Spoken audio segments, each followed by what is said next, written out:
ഈ സാമ്പത്തിക വർഷം വ്യാവസായിക മേഖലയിൽ കേരളം നല്ല പുരോഗതി കൈവരിച്ചെന്ന് മുഖ്യമന്ത്രി. കേരളം വ്യവസായ സൗഹൃദ സംസ്ഥാനമായി മാറി. കേരളത്തിന്റെ നേട്ടമെന്ന് പറയാൻ ചിലർക്ക് പ്രയാസമാണ്. കേരളം സൗഹൃദ സംസ്ഥാനമല്ല, വ്യവസായ സൗഹൃദ സംസ്ഥാനമല്ല എന്ന് പ്രതിപക്ഷ നേതാവ് പരസ്യമായി പറയുന്നു. വി ഡി സതീശൻ നാടിൻ്റെ പ്രതിപക്ഷമായി മാറുമോ എന്നൊക്കെ ചോദിക്കുന്നുണ്ട് മുഖ്യമന്ത്രി. കഴിഞ്ഞ സാമ്പത്തിക വർഷവുമായി താരതമ്യപ്പെടുത്തിയാൽ ഈ സാമ്പത്തിക വർഷം നല്ല പുരോഗതി വ്യാവസായിക മേഖലയ്ക്ക് നേടിയെടുക്കാൻ കഴിഞ്ഞിട്ടുണ്ട്.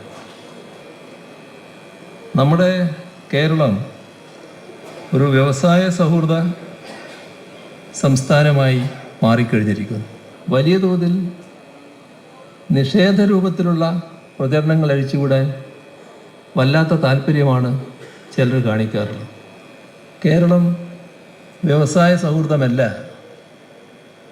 സൗഹൃദമായ സംസ്ഥാനമല്ല എന്ന് ഒരാൾ പരസ്യമായി പറയുകയാണ്. അദ്ദേഹം നമ്മുടെ സംസ്ഥാനത്ത് മന്ത്രി പദവിയുള്ള ആളാണ്. അദ്ദേഹം അസംബ്ലിയിൽ പ്രതിപക്ഷ നേതാവാണ്. കേരളത്തിൻ്റെ പ്രതിപക്ഷമല്ലല്ലോ, അസംബ്ലിയിൽ ഭരണപക്ഷം ഉള്ളത് കൊണ്ടാണല്ലോ പ്രതിപക്ഷം വരുന്നത്. അപ്പോൾ അത് ഭരണപക്ഷത്തിൻ്റെ മുന്നിലുള്ള പ്രതിപക്ഷം മാത്രമല്ലേ, നാടിൻ്റെ പ്രതിപക്ഷമായി മാറാൻ പാടുള്ളൂ.